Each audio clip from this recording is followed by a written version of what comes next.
Bismillahirrahmanirrahim. Subhanalladzi asra bi'abdihi lailan minal masjidil haram ilal masjidil aqsa alladzi barakna haulahu linuriyahu min ayatina innahu huwas samiul basir.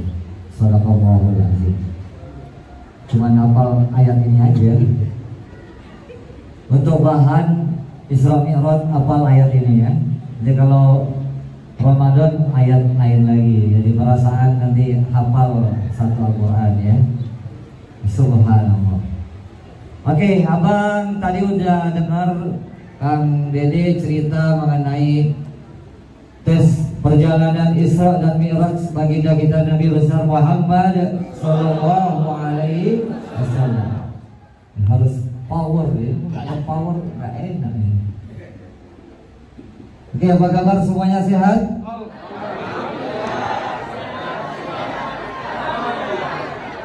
Bahagia? Alhamdulillah.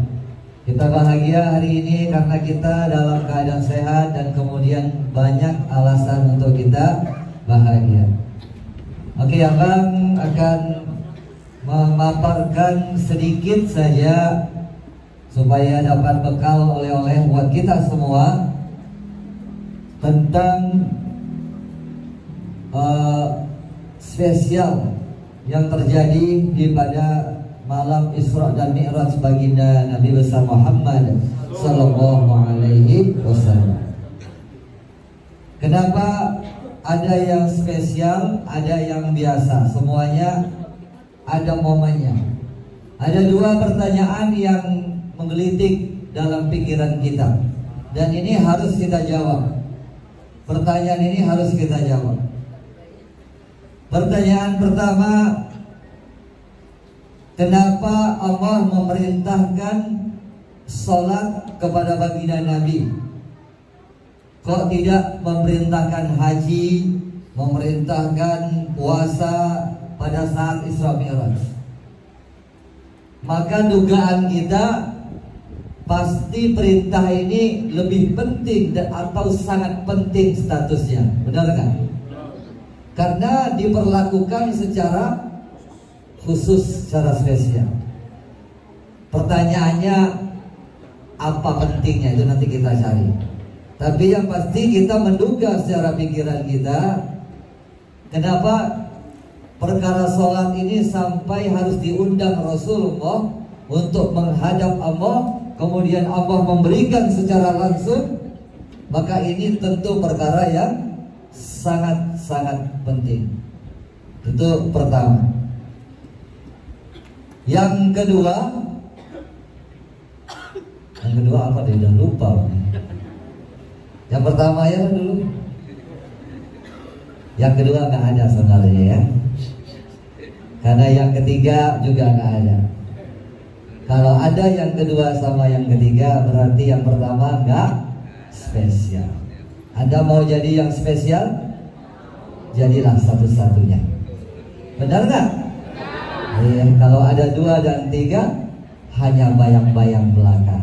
Semu ya, bukan yang berharga. Maka kita bicara yang satu, karena yang satu ini yang penting. Kalau yang lain-lain mengikuti saja. Oke, perjalanan Rasulullah banyak dengan hikmah, banyak dengan riwayat, banyak dengan cerita-cerita yang digambarkan dalam banyak riwayat. Tentu teman-teman harusnya mencari tahu dan kemudian mengambil hikmah yang banyak dari kejadian itu. Karena kalau pengajian Isra Mi'raj membongkar semua perjalanan Isra Nabi, nggak selesai. Karena nggak selesai, tentu kita ngambil yang penting. Maka yang terpenting adalah tadi sholat. Oke, baik, mari sama-sama kita kaji kenapa sholat yang diperintahkan oleh Allah kepada kita. Ketika kita mendengarkan kata perintah, kata perintah itu berat nggak? Kalau kewajiban itu berat nggak? Ya berat. Kenapa berat? Karena ada mengandung unsur kata perintah, atau apalagi ada mengandung unsur kewajiban. Oke, sebenarnya Allah lebih tahu atau manusia lebih tahu? Allah yang lebih tahu tentang yang terbaik bagi kita semua, bagi makhluk-makhluknya Allah yang lebih tahu. Maka Allah memerintahkan sholat. Awalnya sholat yang diperintahkan berapa kali? 50 kali. Ini menunjukkan betapa pentingnya sholat di dalam kehidupan. Kita bayangkan, sekarang coba kita sama-sama bayangkan, ternyata skenarionya Nabi Muhammad tidak berjumpa dengan Nabi Musa, sehingga Nabi Musa tak ngebully Nabi Muhammad. Skenario begitu.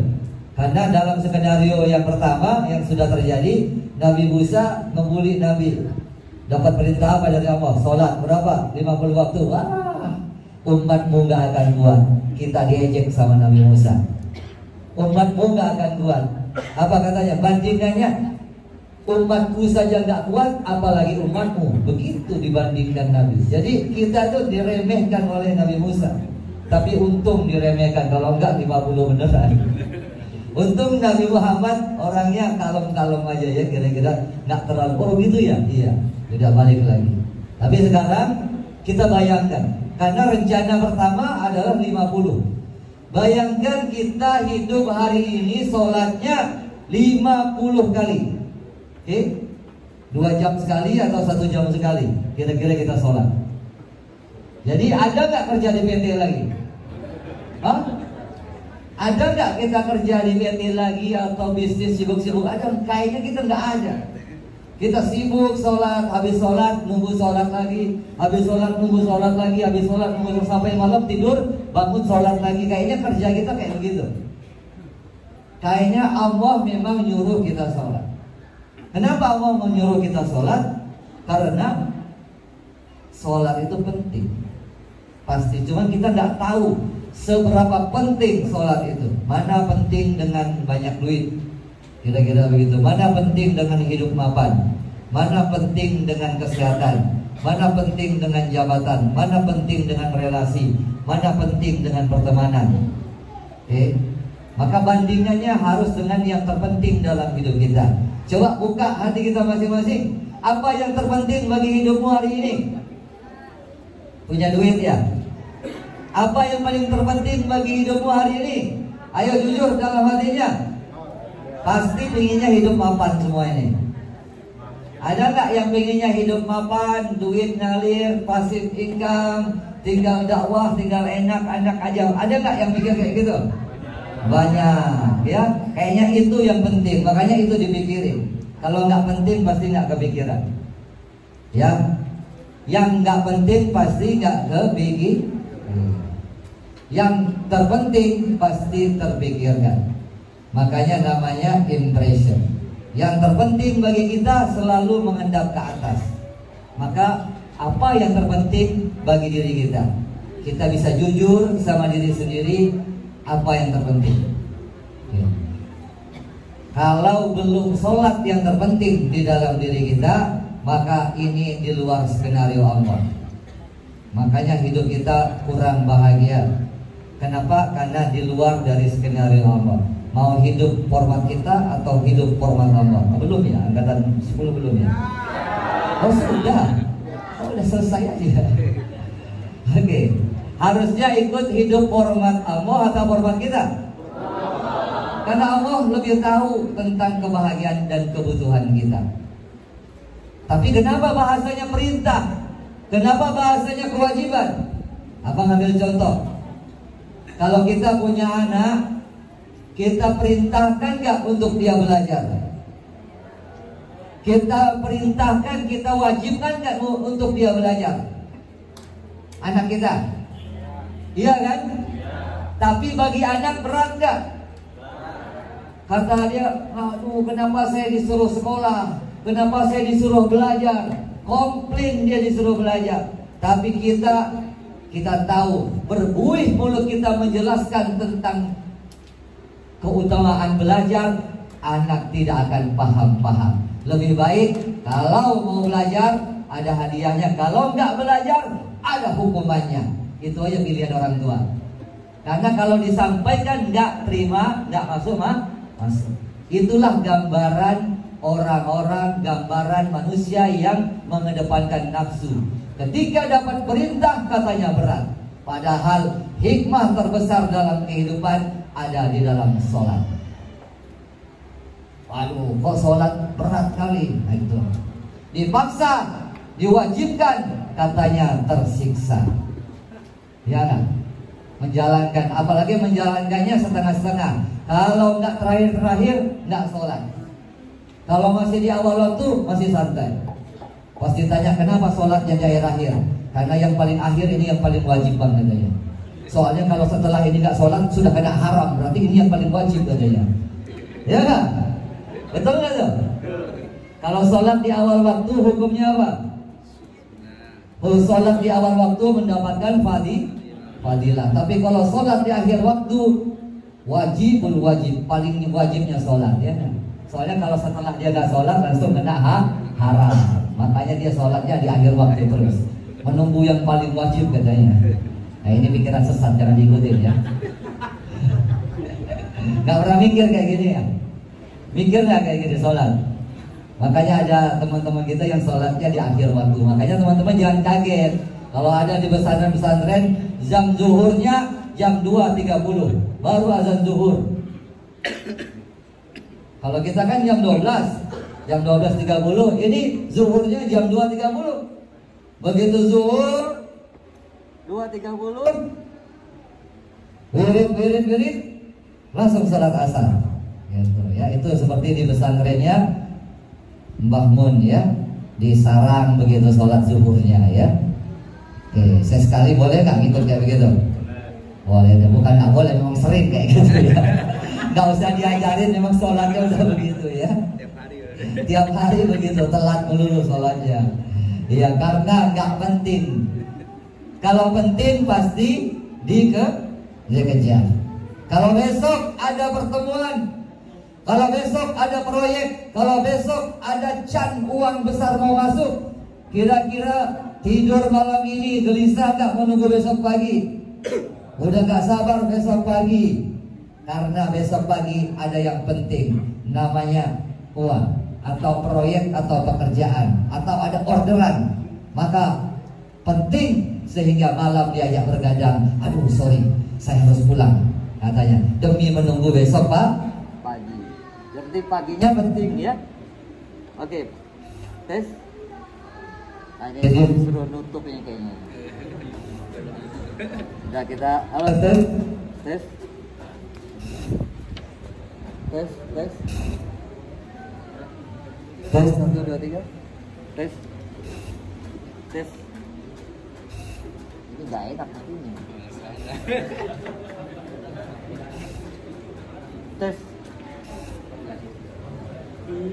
Tes 1 2 3 ya. Kalau ini lain, harganya beda. Ini pasti jauh nih. Tes. Enak juga ya. Kayaknya penampilan aja yang ini. Udah seuzon aja ya. Maaf lah ya Pak. Habis biasa gitu kita ya, ngelihat penampilan enggak gini ternyata Masya Allah. Ya. Ini punya sultan ini. Tes ya. Ini Mike Sultan ini ya. Kalau itu rental. Oke. Jadi kalau penting pasti kita menanti-nanti, pasti kita menunggu. Maka itu penting. Maka kita jujurlah sama diri kita. Kita belum menganggap sholat itu ya, kita belum menganggap sholat itu penting bagi kehidupan kita. Padahal tadi kita sudah semua menyepakati bahwasanya Rasulullah sampai bertemu Allah di-mi'rajkan karena perkara yang sangat penting bagi kita semua, yakni sholat. Tapi sholat belum dianggap penting buat kita. Padahal dalilnya banyak. Dalil tentang sholat banyak. Salah satu dalil yang paling jelas, perkara yang pertama nanti ditanya, perkara yang pertama kali nanti ditanya di akhirat adalah sholat. Kalau sholatnya beres, maka bereslah seluruh amal-amal kita. Tapi kalau sholatnya kurang beres, maka yang lain-lain dipastikan gak beres. Kalau sholat benar, maka pasti tidak maksiat. Apa dalilnya? Inna sholat tanha anil fahsya'i wal munkar. Sholat itu bisa mencegah dari perbuatan keji dan mungkar. Sholat. Maka sebenarnya kita harus merenungi tentang makna sholat pada momen Isra dan Mi'raj baginda kita Nabi besar Muhammad Sallallahu Alaihi Wasallam. Oke, logika kedua. Tadi logika pertama, ya, logika kedua. Masih ingat teman-teman kenapa Allah menciptakan kita? Pelajaran kita, Allah menciptakan banyak makhluk. Ada jin, ada manusia, ada batu, ada gunung, ada pepohonan, ada air, ada udara, ada planet-planet. Masya Allah. Ikan, dari zaman ikan dulu sampai sekarang gak pernah kehabisan makanan. Ya, dari zaman perang sampai zaman apapun makanan gak pernah habis. Bukan hanya manusia, seluruh makhluk hidup Allah ngatur bagaimana supaya manusia bisa makan. Yang besar menerkam yang kecil, yang menerkam tadi diterkam yang lebih besar lagi. Dan itu adalah mata rantai makanan yang terjadi pada hewan. Kuman dimakan oleh bapaknya kuman, abangnya kuman, di atas lagi dimakan lagi, sampai ulat-ulat dimakan oleh burung-burung, sampai atas lagi dimakan oleh manusia. Mata rantai makanan ini gak pernah terputus. Dari mulai Allah menciptakan bumi pertama kali, gak pernah kehabisan. Gak ada itu ikan kehabisan makanan, burung kehabisan makanan, manusia kehabisan makanan. Masya Allah, Allahu Akbar. Ya, nah kenapa Allah ciptakan kita? Kenapa ada yang makhluk-makhluk yang banyak? Kenapa Allah hidupkan kita? Ayo yang sudah belajar. Kenapa? Kenapa Allah hidupkan kita? Untuk apa? Untuk menanggung luka dan derita? Untuk apa kita dihidupkan Allah? Untuk ibadah. Ngapain ibadah capek-capek aja ya? Untuk apa kita dihidupkan Allah? Untuk menjadi khalifah. Aduh, gak usah ya. Untuk bahagia atau bersenang-senang. Sekali lagi, Allah hidupkan kita untuk apa? Berbahagia dan bersenang-senang menikmati karunia Allah. Karena syarat menikmati karunia Allah, syaratnya harus hidup. Bisa makan enak, bisa makan buah, bisa minum air enak, minum jus, bisa melihat pemandangan, bisa mendengar suara-suara yang merdu, bisa merasakan dingin hangat. Itu syaratnya satu saja, hidup. Kalau mati tak bisa merasakan. Maka Allah hidupkan kita, benar? Allah hidupkan kita sehingga kita merasakan banyak nikmat. Untuk apa? Supaya kita bersenang-senang dan bahagia. Hei orang-orang yang belum senang dan bahagia, udah berapa lama hidup? Udah berapa lama hidup? Iya, padahal kalau hidup sudah umur 60, ditanya kapan masa paling bahagianya, masa kecil katanya. Hanya masa kecil aja. Kenapa masa kecil bahagia? Karena nggak mikir katanya. Kenapa sekarang sudah mikir tambah nggak bahagia? Nah itulah nggak pernah belajar mikir. Aneh kita hidup ini, kecil bahagia, semakin dewasa semakin menderita. Allahu Akbar. Ya, harusnya semakin lama hidup semakin pandai untuk bahagia. Ini semakin pandai belajar kemana-mana, hidupnya tambah susah. Kembali ke anak kecil aja lagi ya. Lihat anak kecil itu betapa bahagianya, dia hidupnya pasrah, hanya meminta. Begitu nggak dikasih dia nangis, sebentar nangis kemudian dia bahagia lagi. Ya, begitulah hidup kita. Harusnya seperti anak kecil. Jadi Semakin pintar ini semakin goblok. Ya tambah lama, tambah tua, tambah nggak bahagia. Oke. Jadi nyesel ya, jangan nyesel nggak jadi tua gini. Jangan ya. Oke. Kita belajar karena memang skenario Allah menciptakan kita bahagia. Terus Allah tahu supaya manusia langgeng bahagianya. Apa tuh langgeng bahasa Jawanya? Awet. Supaya manusia awet bahagianya, supaya manusia terus bahagia. Karena ini yang aku hidupkan, kata Allah, makhlukku ahsan takvim, sebaik-baik penciptaan adalah manusia. Aku cinta pada dia. Maka Allah titipkan kepada baginda Nabi, wahai Nabi, suruh umatmu sholat. Karena di dalam sholat mereka bisa berkomunikasi dengan aku dan melepas rindu setelah sekian lama tak bertemu. Maka nikmat itu kan ada 3 ya. Nikmat badan, nikmat hati, dan nikmat ruh kita, yakni sholat, berjumpa dan berkomunikasi dengan Allah. Nikmat badan, punya rumah, punya mobil, badan sehat, punya uang yang cukup, punya kendaraan dan sebagainya, itu nikmat badan. Tidak ada syarat untuk beriman. Bahkan uang korupsi, uang mencuri, kalau kita beli bakso sama-sama enak. Ya, jangan dikira duit curian itu terus beli baksonya jadi nggak enak. Tidak, tetap enak. Itu nikmat yang pertama, namanya nikmat badan. Semua manusia ciptaan Allah boleh merasakannya, karena itu adalah janji Allah yang telah menghidupkan kita. Nikmat badan, baik mereka sholat, mereka kafir, mereka nggak percaya, mereka beriman, mereka setengah beriman, siapapun manusianya, nikmat ini pasti bisa dirasakan. Ya, nikmat yang kedua, nikmat hati. Namanya ketentraman, kebahagiaan, cinta kasih, kerinduan, apalagi nikmat hati, kasih sayang, apalagi nikmat hati, dihargai, dihormati. Benar? Nikmat gak kalau dihargai orang? Nikmat gak kalau disayang orang? Nikmat gak kalau dipedulin orang, diperhatikan orang? Nikmat. Bahkan mengalahkan nikmat badan. Mana lebih enak? Nikmat badan, banyak duit, badan sehat, makan enak, dengan nikmat hati? Ya enak dua-duanya. Tapi soalnya ada sinetronnya.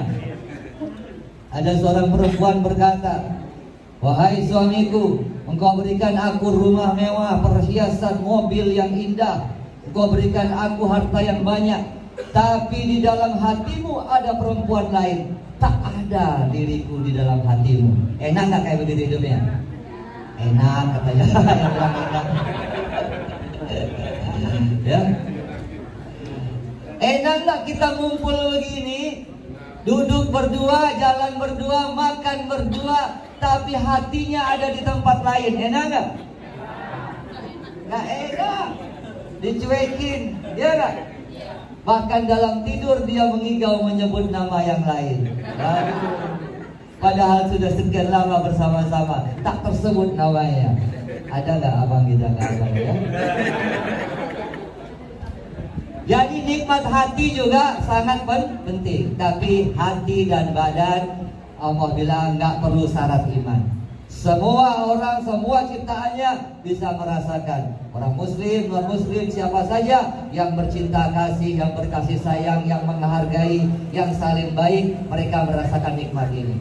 Tapi ada satu nikmat rahasia. Nikmat yang ketiga, inilah nikmat di dalam sholat. Nikmat apa?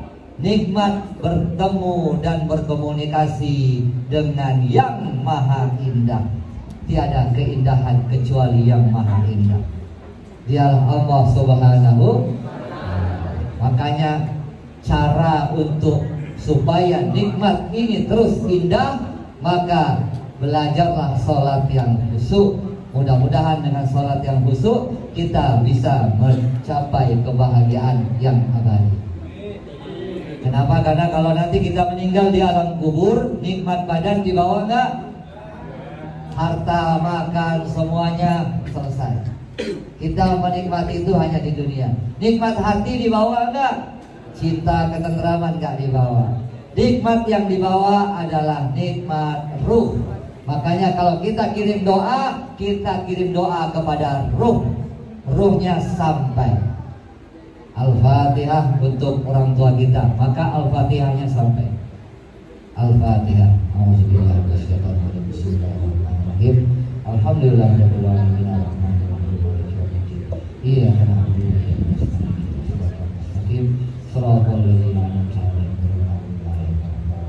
Al-Fatihah bacaan di dalam sholat sampai.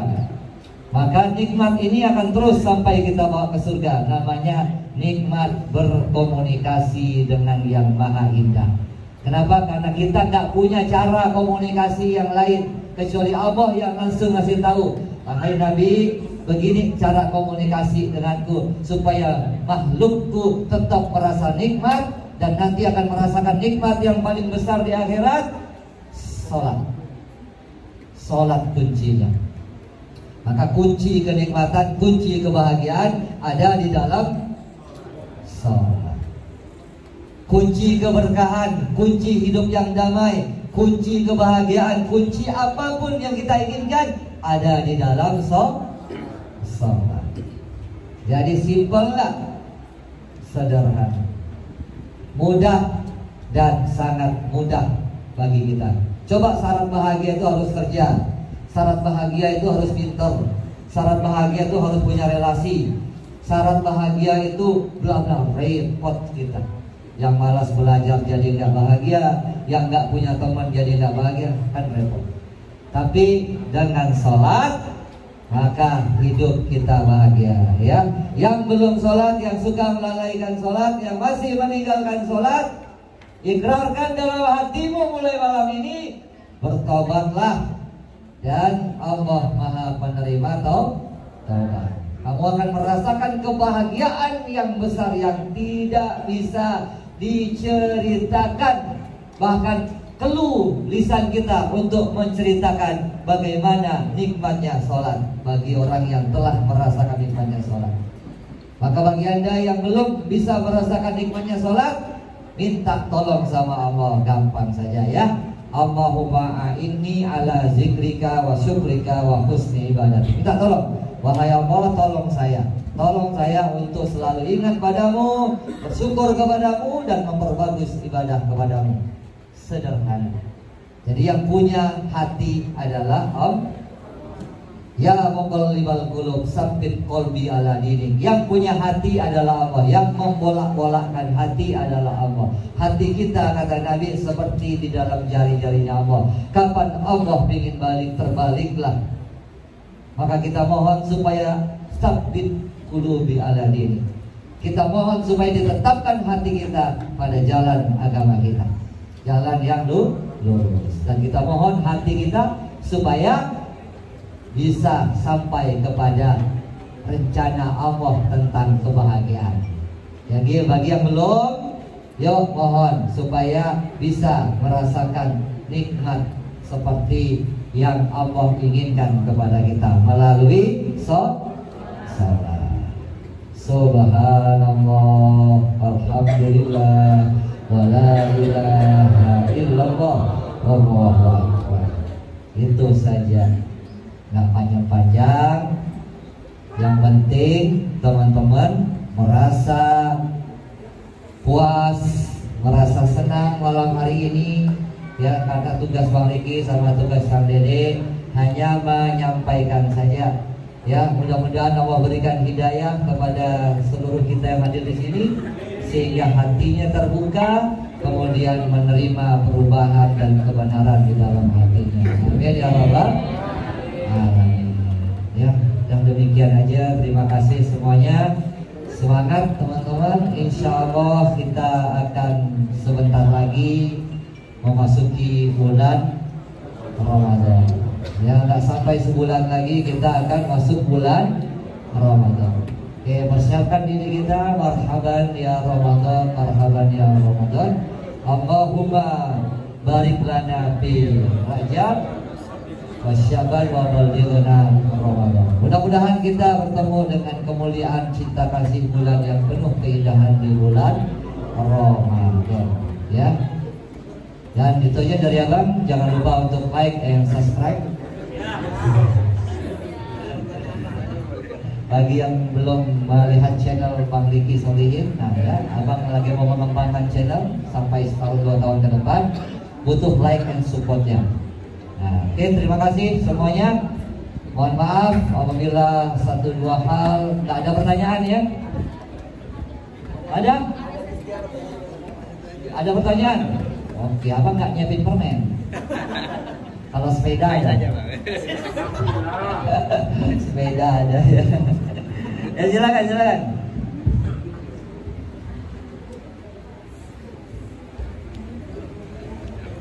Alhamdulillah, dan ucapan terima kasih buat Bang Riki Solihin yang telah memberikan mauizah hasanah kepada kita semuanya.